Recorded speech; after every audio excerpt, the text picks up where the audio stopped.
तो आर्मी सोचिए बीटीएस जैसे आर्टिस्ट जिन्होंने दुनिया भर में करोड़ों दिलों को छुआ है, आज वही कुछ लोगों की नाराजगी का कारण बन रहे हैं, वो भी इंडिया में। लेकिन क्या इसमें बीटीएस की कोई गलती है या फिर कुछ और है जिसके पीछे ये गुस्सा छिपा हुआ है? चलिए इस पूरी सिचुएशन को डिटेल में समझते हैं। हाल ही में इंडिया और साउथ कोरिया के बीच एक बहुत ही सीरियस डिप्लोमेटिक सिचुएशन बनी, जिसकी वजह से कुछ लोग अब साउथ कोरियन प्रोडक्ट्स को बैन करने की बात कर रहे हैं। और अफसोस की बात यह है कि बीटीएस को भी इसमें घसीटा जा रहा है। दरअसल मई 30 को इंडिया से कुछ डेलीगेट साउथ कोरिया गए थे। ये लोग इंडियन पार्लियामेंट से जुड़े हुए थे। उन्होंने वहां के पॉलिटिकल लीडर्स और डिप्लोमेट से खास मीटिंग की। टॉपिक था इंडिया पाकिस्तान के बीच चल रही टेंशन और आतंकवाद के खिलाफ इंडिया की पोजीशन।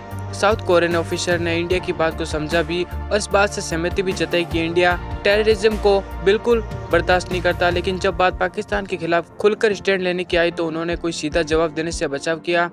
अब जरा सोचिए आर्मी, जब साउथ कोरिया का पता है कि इंडिया की जनता उनके के ड्रामा और स्पेशली बीटीएस को कितना प्यार देती है, तो क्या वो इतना क्लियर स्टैंड नहीं ले सकते थे?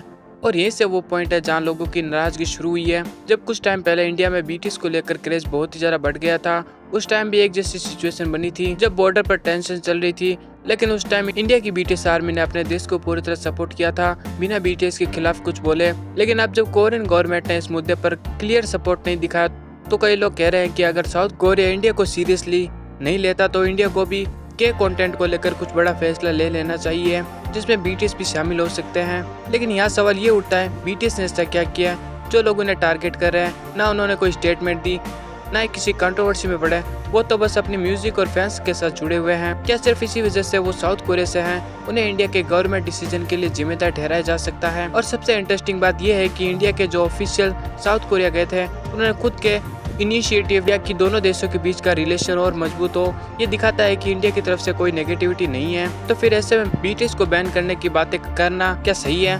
आर्मी से ये बहुत ही ज्यादा सेंसिटिव मुद्दा है, जहाँ एक तरफ इंटरनेशनल रिलेशन का सवाल है, वहीं दूसरी तरफ हमारे फेवरेट आर्टिस्ट की इमेज भी दांव पर लग रही है। अब आप ही बताइए, क्या बीटीएस को सिर्फ इसलिए टारगेट किया जाना चाहिए क्योंकि देश इस पूरे मुद्दे पर चुप है?